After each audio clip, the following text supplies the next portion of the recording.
Gotta be fair, I really like my Tesla. I really enjoy it. It's a great car. It's a lot of fun to drive. It's a really nice car. And because it's electric, it just is something special. But it doesn't mean that I'm, totally in on Tesla. I think there's a lot of other competing companies that can go out there and do some great things in the space of creating electric cars. And with all of this new momentum we're seeing, we're seeing the Volkswagen is now coming out with a couple of their electric cars, and they'll be available soon, kind of shortly. GM has their announcement that they're going fully electric, though they haven't started announcing any of their product lines as far as I know. And you've got the Hummer that's gone fully electric, and that was kind of intriguing because they actually talked about it, and they talked about what the car was going to do and some of the features it was going to have. And then we talked about, let's see, I guess there was a couple of other ones that came out along the way that are starting to make some inroads and do something really, really remarkable. There's the luxury brands, of course. A lot of them are out there, and there's a lot of luxury cars that have various electric capabilities, and some of them are truly luxury cars, and they're on the high end. But now you're starting to see companies talking about actually getting into the business of creating electric cars. Toyota is kind of hemming and hawing a little bit, but you know that they're working on a battery, and you also know that they're working on some agreements with Tesla to take some of the technology, because Tesla open sourced their patents. So there's certainly some of that going on around the world too. But you look at it and you start to think, wow, these are some intriguing concepts, but there's still some cars that, some car types that are missing from the product line. So Ford came out with the Mach-E, which is the Mustang, right? Or has the Mustang name, but isn't really a Mustang. And that's an intriguing car, and I've seen some around, and I've seen some of the people talking about the car and what they think about it. And it's interesting, and I think it's going a long way toward getting it, and Ford is building the infrastructure to get the car out there.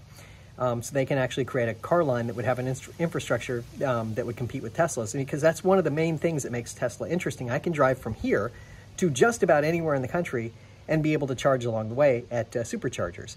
And Ford is trying to build that same sort of a network. So GM has different ideas.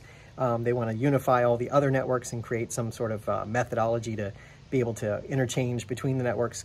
They have different ideas on how they want to work it, but it's moving, right? And that's what makes this so interesting.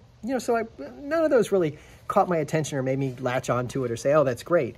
But then I saw the advertisement for the Ford F150 electric. I think they call it the Lightning. This one caught my attention. I thought they hit the market exactly the way they wanted to. They targeted it directly to the people that they want to target. They said all the things that make it interesting and make it compelling, and actually sold the car in a way that really, really, I think was phenomenal. Their ad is 4 minutes long, and it's really, really good. And I want to take a couple of clips from it and show it to you here, because I think they really captured the essence of where electric cars are going. So this is what was really intriguing to me as I looked at it. I was like, wow, this is really cool. First off, their tagline. I thought it was great. It's the moment when Ford took electric and turned it into lightning. It's the only all-electric truck that's built Ford tough. It's the all-new F150 Lightning. And they talked about how much torque it gets, the power that it gets. That's important to pickup truck owners, and Ford owners really know what they're looking for in a car. It was really important to get that just right. So I think that was really important for them to hit on that. It's got a targeted 775 pound-feet of torque. It's targeted to go from 0 to 60 in the mid-4-second range. It's a driving experience that's pure, unfiltered exhilaration from the moment you hit the accelerator. Oh, and it's an F-150. Introducing the all-electric F-150 Lightning, the smartest, most innovative F-150 we've ever built. Iconic F-150 capability meets advanced technology, meets electrification. You look at the way they talked about the towing capacity and the abilities of the car itself, the truck, to be able to do things. Those are pretty remarkable. Lightning has a targeted EPA estimate of 300 miles of range, targeted maximum available towing of 10,000 pounds, and targeted maximum payload of 2,000 pounds. And then they went on to talk about the electric in the car, and the fact that you can do all these different things, and you can go this many miles, and there's charging networks, and you can charge at home and whatever. Then, when the truck needs powering on the go, it's got access to the Ford Pass charging network. Easy to access, easy to customize, easy to pay for through the Ford Pass app. But But one of the things that really caught my attention was this thing about the frunk. Yes, they used the word frunk. I was totally amazed that they used the word frunk because... And at the front end of all this power, popping the hood has been completely redefined with the Mega Power Frunk, a walk-in closet that you can drive with 400 liters of storage, capable of hauling up to 400 pounds. They said frunk. Standard with 2.4 kilowatts of power up front, with 4 120 volt and 2 USB outlets. Storage that's customizable and lockable. The Mega Power Frunk is quite possibly the most useful innovation since the truck bed. Frunk is one of those things that I think kind of gets lost in the news, right? It's a word that no one really associated with anything, but Ford gave it reality. It's a front trunk that actually has some meaning here. And one of the things about pickup trucks is they don't have a secure place to store your stuff. So a lot of people buy these racks for the back. It's like a little bin that you can put in the bed of the pickup truck up closer to the cab. And in those bins, you can put all your stuff and lock it. But what they were saying was the frunk it provides that same functionality. You can lock the frunk and put your stuff in there. Aces, that is a great idea. What a tremendously clever thing to say to really sell people on the idea of what you get out of this. And then talking about being able to power your home for 3 days. That's right at you, Texas.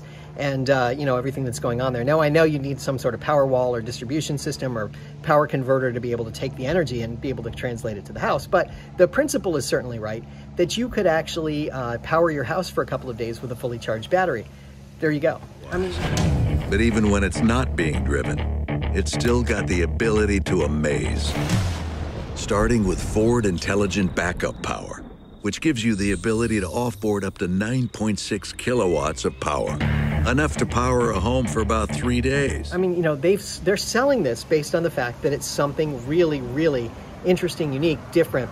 You know, Tesla does some things. They dig at Tesla a little bit, and that's okay. You know, they're competing in a market. Not directly with Tesla, but because Tesla already creates electric cars, they're trying to say our electric cars are better and more for you and less for, you know, the luxury type people or people who, like me, who just want to drive a car. Look, I watched the Ford ad and my first thought was, wow, I might actually want to own one. I've never owned a pickup truck. I've never been interested in a pickup truck. That's just me. But I see it and I say, that's a really cool thing. And I'd really like to have something like that because it really is something different and unique.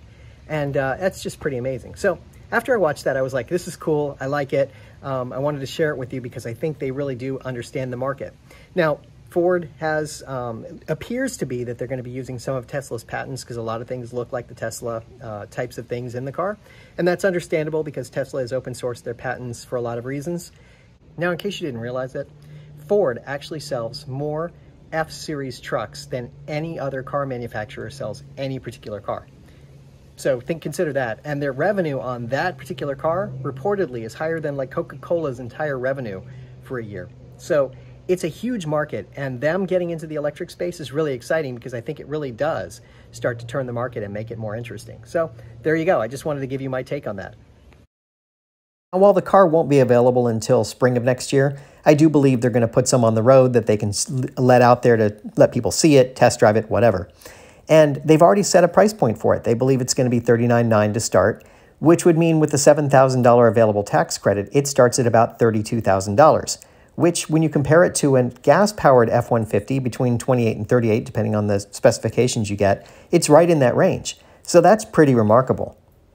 I have to say that I believe Ford is going to hit the market, well, much like lightning, and will get the marketplace moving in terms of electric cars. I think this is just the beginning of something really great that's going to happen.